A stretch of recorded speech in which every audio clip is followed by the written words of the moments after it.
Grisly Details.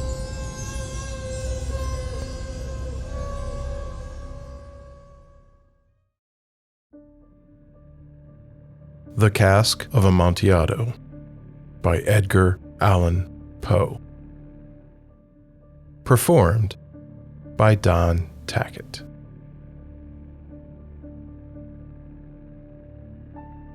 The 1,000 injuries of Fortunato I had borne as best I could, but when he ventured upon insult, I vowed revenge. You, who so well know the nature of my soul, will not suppose, however, that I gave utterance to a threat. At length I would be avenged. This was a point definitively settled, but the very definitiveness with which it was resolved precluded the idea of risk. I must not only punish, but punish with impunity. A wrong is unredressed when retribution overtakes its redresser. It is equally unredressed when the avenger fails to make himself felt as such to him who has done the wrong. It must be understood that neither by word nor deed had I given Fortunato cause to doubt my goodwill. I continued, as was my wont, to smile in his face, and he did not perceive that my smile now was at the thought of his immolation.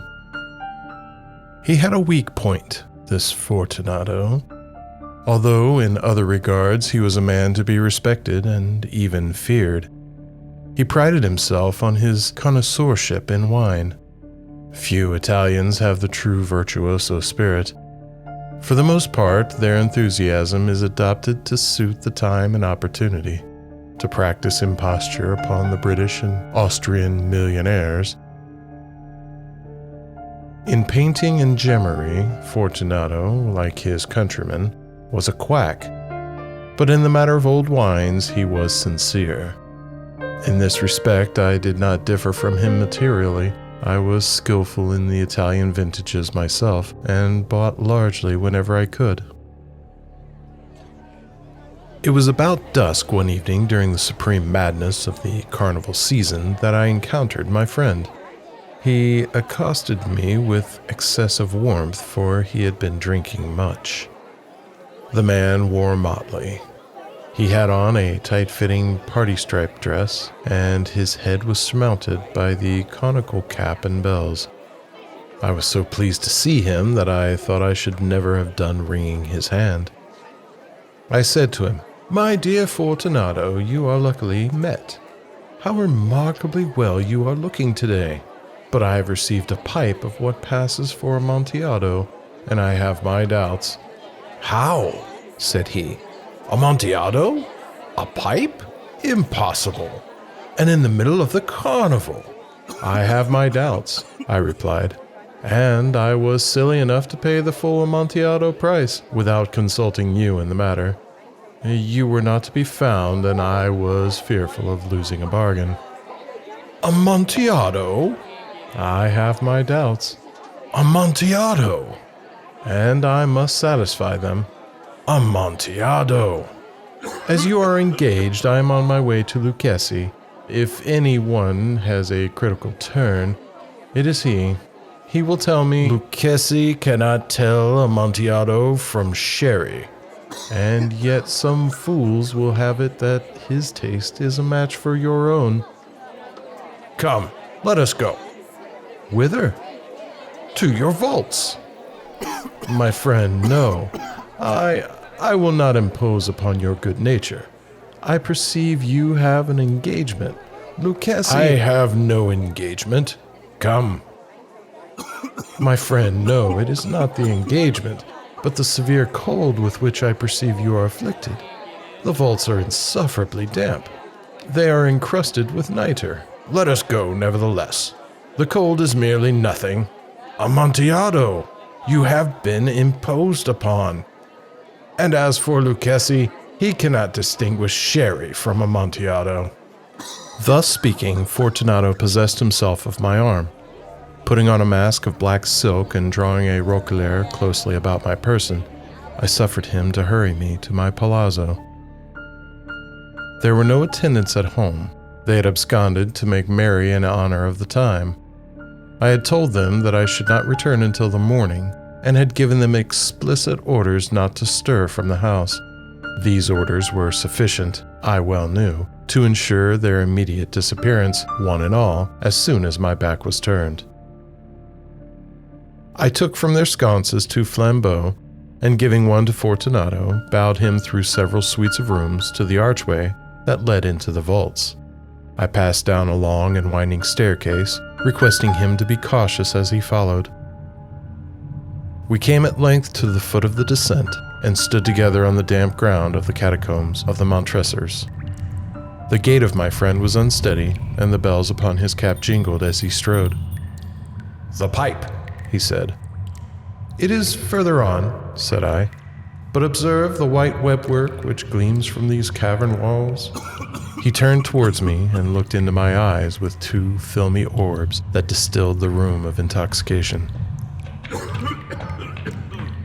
"Niter?" he asked at length. "Niter," I replied. "How long have you had that cough?" My poor friend found it impossible to reply for many minutes. It is nothing," he said at last. "Come," I said with decision. "We will go back. Your health is precious. You are rich, respected, admired, beloved. You are happy, as once I was. You are a man to be missed. For me, it is no matter. We will go back. You will be ill, and I cannot be responsible. Besides, there is Lucchesi." "Enough," he said. "The cough is a mere nothing. It will not kill me. I shall not die of a cough." True, I replied. And indeed, I had no intention of alarming you unnecessarily, but you should use all proper caution. A draught of this Medoc will defend us from the damps. Here I knocked off a neck of a bottle which I drew from a long row of its fellows that lay upon the mold. "Drink," I said, presenting him with the wine. He raised it to his lips with a leer. He paused and nodded to me familiarly while his bells jingled. "I drink," he said, "to the buried that repose around us." "And I to your long life." He again took my arm, and we proceeded. "These vaults," he said, "are extensive." "The Montresors," I replied, "were a great and numerous family." "I forget your arms." "A huge human foot d'or in a field azure. The foot crushes a serpent rampant whose fangs are embedded in the heel." "And the motto?" "Nemo me impune lacessit." "Good," he said. The wine sparkled in his eyes and the bells jingled. My own fancy grew warm with the Medoc. We had passed through walls of piled bones with casks and puncheons intermingling into the innermost recesses of the catacombs. I paused again, and this time I made bold to seize Fortunato by an arm above the elbow. "The niter," I said. "See, it increases. It hangs like moss upon the vaults. We are below the river's bed. The drops of moisture trickle down among the bones. Come, we will go back ere it is too late. Your cough." "It is nothing," he said. "Let us go on. But first, another draught of the Medoc." I broke and reached him a flagon of de Grave. He emptied it at a breath. His eyes flashed with a fierce light. He laughed and threw the bottle upwards with a gesticulation I did not understand. I looked at him in surprise. He repeated the movement, a grotesque one. "You do not comprehend?" he said. "Not I," I replied. "Then you are not of the Brotherhood." "How?" "You are not of the Masons." Yes, I said. Yes. "You? Impossible. A Mason?" "A Mason," I replied. "A sign," he said. "It is this," I answered, producing a trowel from beneath the folds of my roquelaire.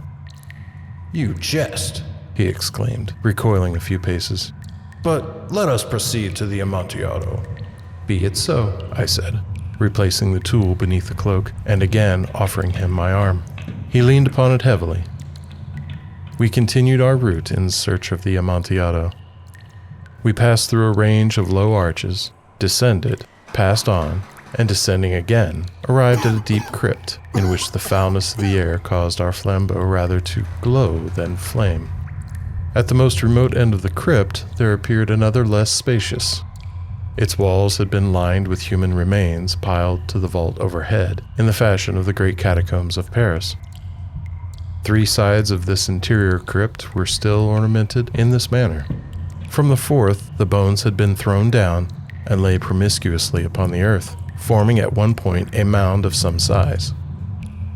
Within the wall thus exposed by the displacing of the bones, we perceived a still interior recess, in depth about 4 feet, in width 3, in height 6 or 7. It seemed to have been constructed for no special use in itself, but formed merely the interval between 2 of the colossal supports of the roof of the catacombs, and was backed by one of their circumscribing walls of solid granite. It was in vain that Fortunato, uplifting his dull torch, endeavored to pry into the depths of the recess. Its termination the feeble light did not enable us to see. "Proceed," I said. "Herein is the Amontillado." "As for Lucchesi, he is an ignoramus," interrupted my friend as he stepped unsteadily forward, while I followed immediately at his heels. In an instant he had reached the extremity of the niche, and finding his progress arrested by the rock, stood stupidly bewildered. A moment more, and I had fettered him to the granite. In its surface were 2 iron staples, distant from each other about 2 feet, horizontally. From one of these depended a short chain, from the other, a padlock. Throwing the links about his waist, it was but the work of a few seconds to secure it. He was too much astounded to resist. Withdrawing the key, I stepped back from the recess. "Pass your hand," I said, "over the wall. You cannot help feeling the niter. Indeed, it is very damp. Once more, let me implore you to return. No? Then I must positively leave you, but I must first render you all the little attentions in my power." "The Amontillado!" ejaculated my friend, not yet recovered from his astonishment. "True," I replied, "the Amontillado." As I said these words, I busied myself among the pile of bones of which I have before spoken. Throwing them aside, I soon uncovered a quantity of building stone and mortar. With these materials, and with the aid of my trowel, I began vigorously to wall up the entrance of the niche. I had scarcely laid the first tier of my masonry when I discovered that the intoxication of Fortunato had in a great measure worn off. The earliest indication I had of this was a low moaning cry from the depth of the recess. It was not the cry of a drunken man. There was then a long and obstinate silence. I laid the 2nd tier, and the 3rd, and the 4th, and then I heard the furious vibrations of the chain. The noise lasted for several minutes, during which, that I might hearken to it with the more satisfaction, I ceased my labors and sat down upon the bones. When at last the clanking subsided, I resumed the trowel and finished without interruption the 5th, the 6th, and the 7th tier. The wall was now nearly upon a level with my breast. I again paused, and holding the flambeau over the masonwork, threw a few feeble rays upon the figure within. A succession of loud and shrill screams bursting suddenly from the throat of the chained form seemed to thrust me violently back. For a brief moment, I hesitated. I trembled. Unsheathing my rapier, I began to grope with it about the recess, but the thought of an instant reassured me. I placed my hand upon the solid fabric of the catacombs and felt satisfied. I reapproached the wall. I replied to the yells of him who clamored. I re-echoed. I aided. I surpassed them in volume and in strength. I did this, and the clamorer grew still. It was now midnight, and my task was drawing to a close. I had completed the 8th, the 9th, and the 10th tier. I had finished a portion of the last and the 11th. There remained a single stone to be fitted and plastered in. I struggled with its weight. I placed it partially in its destined position. But now there came from out the niche a low laugh that erected the hairs upon my head. It was succeeded by a sad voice, which I had difficulty in recognizing as that of the noble Fortunato. The voice said,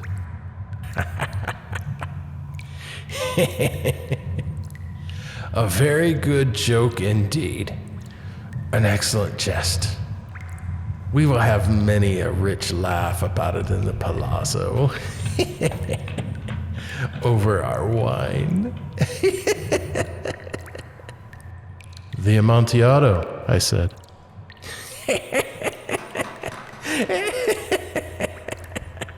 "Yes, the Amontillado. But is it not getting late? Will not they be awaiting us at the palazzo? The Lady Fortunato and the rest? Let us be gone." "Yes," I said. "Let us be gone." "For the love of God, Montressa." "Yes," I said, "for the love of God." But to these words I hearkened in vain for a reply. I grew impatient. I called aloud, "Fortunato?" No answer. I called again, "Fortunato?" No answer still. I thrust a torch through the remaining aperture and let it fall within. There came forth in return only a jingling of the bells. My heart grew sick on account of the dampness of the catacombs. I hastened to make an end of my labor. I forced the last stone into its position. I plastered it up. Against the new masonry, I re-erected the old rampart of bones. For the half of a century, no mortal has disturbed them. In pace requiescat.